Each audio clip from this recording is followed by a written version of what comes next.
We're going to take one more step because we want to do the basic conditions also, just to see what that would be like. So here, to do basic, you need to identify the H plus, it's right here. And your next step is to take this and, what should I say? Add the same number of OHs. Okay? So we're going to add to both sides, because mathematically we have to add it to both sides. 34 OH to that side, and wherever you want here, plus 34 OH. And add it up again. This is 5 times more difficult than what the difficult mathematical one I was going to do in class today. So in the blue right there, the final one that starts with 17 waters, This one? That's the acidic, and then if you add that, then it's the basic. Yeah, once I add this, I'm going to get the basic now. I'll have to simplify, but yes, it will be. So, here we go. 17 H2O plus 10 Cr3 plus 6 IO3 minus plus 34 OH minus goes to 5 Cr2O7 2 minus plus 34 H plus and 34 OH minus is 34 waters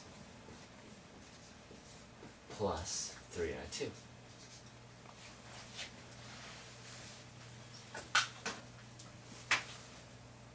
I'm not quite finished yet, but any questions so far?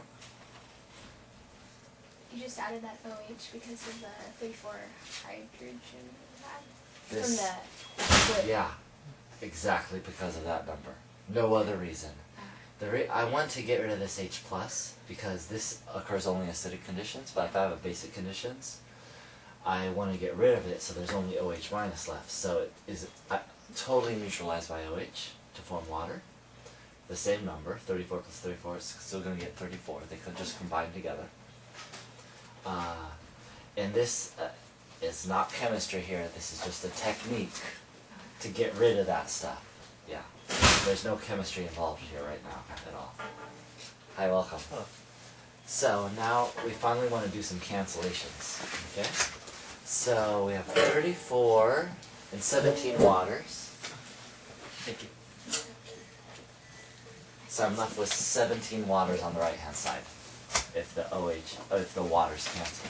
So my final basic answer is 10 Cr3 plus 6 iodates plus 34 OH minus goes to 5 dichromates plus 17 waters plus 3 iodine molecules. And there we go. I'll put a little star by that. This is your basic answer. Mathematically, it'd be pretty tough to get more difficult than this.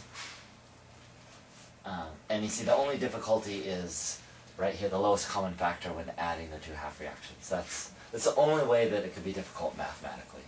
Yeah? If you're not asking for the half reactions, can you just balance the equation without splitting into half reactions? That's possible. If you're talking about, it's possible to balance it other ways without half reactions if you know another technique. I would say if it was by inspection, it'd be near impossible. But maybe, did you learn another technique in high school? No, I would just add H2O, then H, and then without, so you wouldn't need electrons. That's true. How would you know to add water to this side and not this side? Look at the number of oxygens.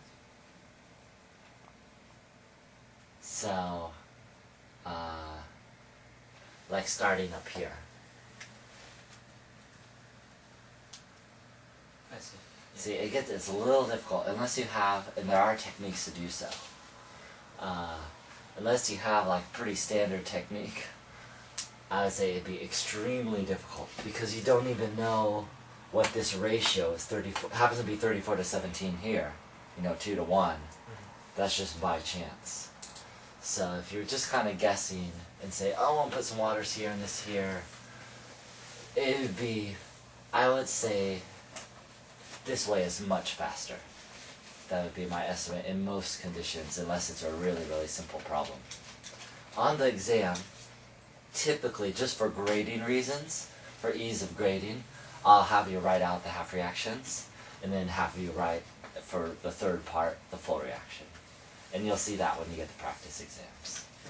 Is that okay? Any other questions? Okay.